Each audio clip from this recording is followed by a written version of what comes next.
حضرت عقبہ بن عامر رضی اللہ عنہ سے روایت ہے کہ رسول اللہ صلی اللہ علیہ وسلم کی خدمت میں ایک جماعت اسلام لانے کے لیے حاضر ہوئی تو نبی صلی اللہ علیہ وسلم نے 9 آدمیوں سے بیعت لی اور 10ویں آدمی کی بیعت لینے سے ہاتھ روک لیا تو انہوں نے پوچھا، یا رسول اللہ صلی اللہ علیہ وسلم، آپ نے 9 آدمیوں کی بیعت تو لے لی ہے اور اس ایک آدمی کی بیعت نہیں لی۔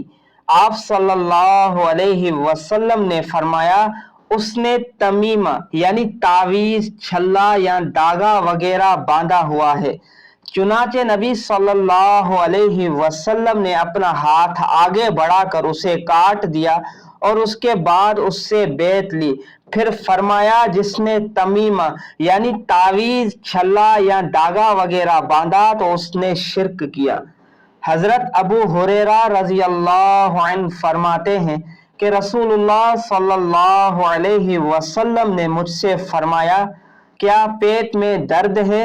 میں نے کہا، ہاں اللہ کے رسول۔ آپ صلی اللہ علیہ وسلم نے فرمایا، اٹھو اور نماز پڑھو، اس لیے کہ نماز میں شفا ہے۔